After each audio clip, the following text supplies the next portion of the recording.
เ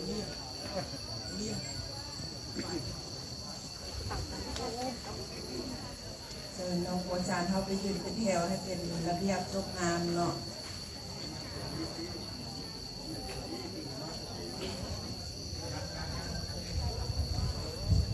ได้ล่านี่เป็นเต้าให้เป็นแถวยับขึ้นไปน้อยนึง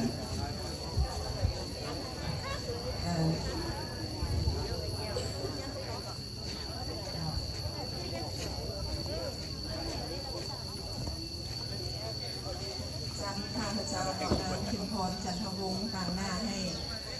ห้องการศึกษาธิการและกีฬาเมืองไซธานีขออนุญาตขอน้อมนมัสการพระเถรานุเถระเฮียนการจัดตั้งพรรครัฐที่เคารพและนับถืออย่างสูง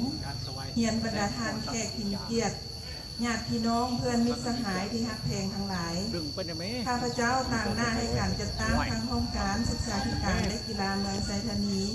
ขออนุญาตอ่านประวัติของพนักงานเสียชีวิต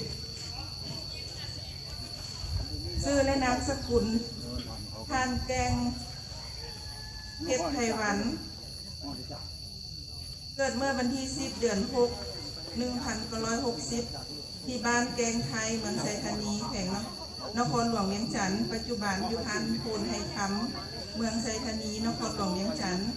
ครูสอนอยู่โรงเรียนมส.เบิร์นคำขึ้นกับห้องการศึกษาธิการและกีฬาเมืองไซธานีเป็นบุตรของท้าวไม้และนางแดงมีไอ้น้องร่วมกัน3 คนผู้เกี่ยวเป็นลูกที่3ของครอบครัวและได้แต่งงานสร้างครอบครัวกับนางลำดวนในปี 1988 มีลูกร่วมกัน3 คนผู้ที่1ท้าวสอนพระจันทร์เพชรไพวันผู้ที่2ท้าวสอนสวรรค์เพชรไพวัน3นางเพลงพันเพชรไพวันวันเดือนปีเข้าองค์การจะตั้งมหาชนมีดังนี้วันสังกัดราชวันที่1 เดือน 9 ปี 1980วันเข้าสาวนุ่มวันที่20 เดือน 8 1978วันเข้ากรรมบาลวันที่20 เดือน 3 1986วันเข้าสมาชิกพรรควันที่23 เดือน 6 2006สภาพการศึกษาและการเคลื่อนไหวในระยะผ่านมาปี 1967 หา 1973เรียนอยู่ประถมสมบูรณ์หาดเกียงปี 1975 หา 1978เรียนอยู่ม.ต้นทางอนปี 1978 หา 1981เรียนอยู่สังคูลักซีปี 1981 หา 1984เป็นครูสอนอยู่เทคนิคปากประซักปี 1984 หา 1989เป็นครูสอนอยู่ม.ต้นท่าสมหมอปี 1989 หา ปี 2010เป็นครูสอนและเป็นผู้อำนวยการโรงเรียนอยู่ม.ส.หาดเกียงปี 2010 หา 2020เป็นครูสอนอยู่โรงเรียนมัธยมสมบูรณ์เบิร์นคำตลอดชีวิตแห่งการเคลื่อนไหวในการเป็นพนักงานครูผู้เกี่ยวมีน้ำใจเสียสละเพื่อประเทศชาติมีความบุกบืนผ่านพาโตหน้าที่เวียกงาน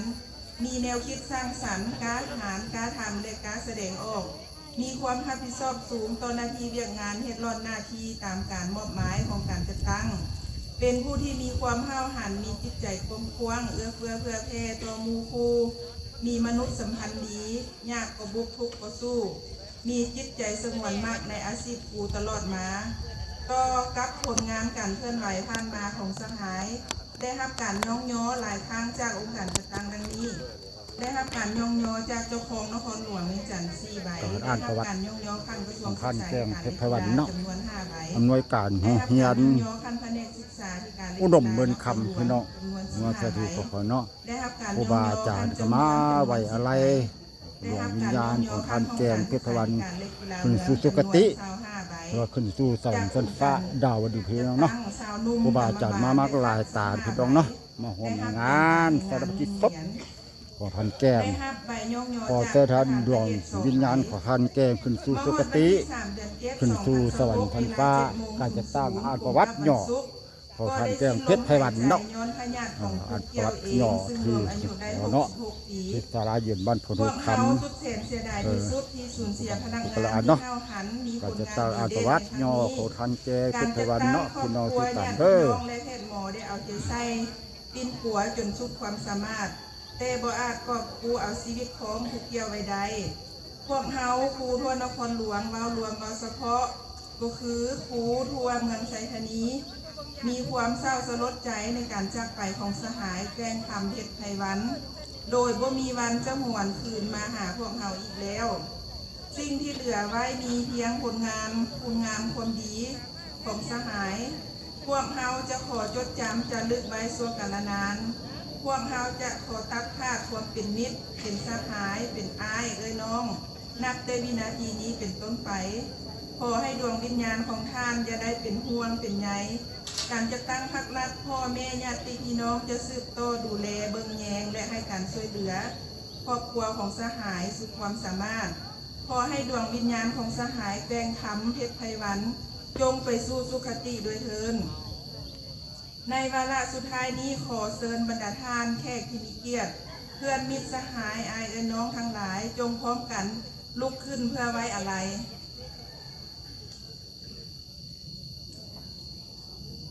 ก้มหัวไว้อาลัยดวงวิญญาณของสหายแกล้งคำเพชรไพวันเป็นเวลา3 วินาทีปฏิบัติพักเราขอเชิญท่านพักพรแล้วก็เชิญครูอาจารย์เนาะเข้า